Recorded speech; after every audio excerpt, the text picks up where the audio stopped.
It's a cold and dreary night. A thunderstorm just passed, and the ground is still wet from the torrential rainfall. Kat and Toni are walking home late one night. They just finished up a shift at the diner. It was a slow evening, and the tips didn't reflect the hard work they put in. Their feet are tired, and they both are hungry. They wouldn't dare eat the food at the diner. They see who cooks the food.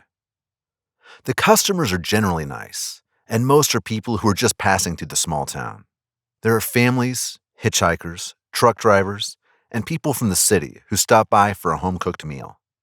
Occasionally there are creepy guys who would give you chills down your spine, but they're mostly harmless. You know the type. They have a cold stare, looks like they haven't bathed in days, and are completely stoic. The path is lit only by moonlight and the streetlights. You can tell that the girls are cold. Their bodies are shivering, but they want to get home and relax as soon as they can.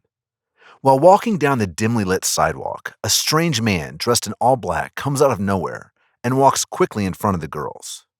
He startles them, but the girls decide to slow down, not to get too close to the creepy man. He quickly turns a corner and disappears into the darkness. That was weird, but Toni and Kat brush it off. It's not uncommon that there are creepers roaming around. As soon as they arrive at Toni's house, they kick their feet up and relax. They both start to doze off on the couch, but then the doorbell rings. The girls slowly sit up on the couch and look over at the clock. It's just after midnight. They are scared to open the door. The doorbell rings again, followed by a hard knock. Audio Jungle. Toni grabs a nearby baseball bat and slowly starts to walk to the door. She is terrified. Kat stands back and is ready to run the other way should something happen.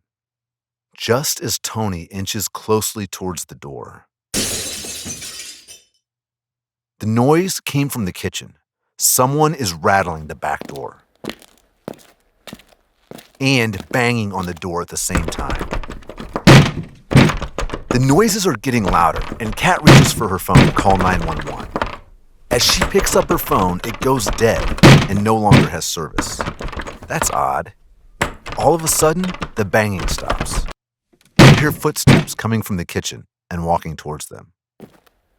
It's the man that was dressed in black from the street. The girls run out the front door and run to a neighbor for help.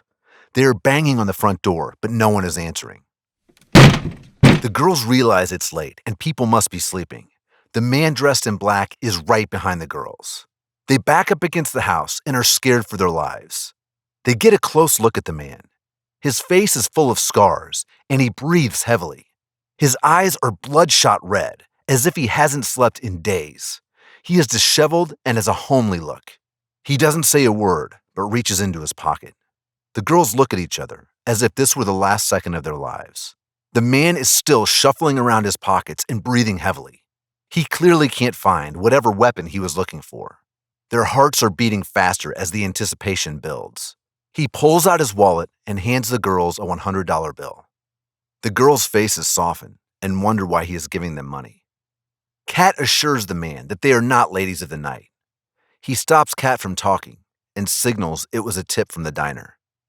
Kat and Toni are relieved and start to walk back next door to Toni's house. The man disappears into the darkness, just as quickly as he arrived.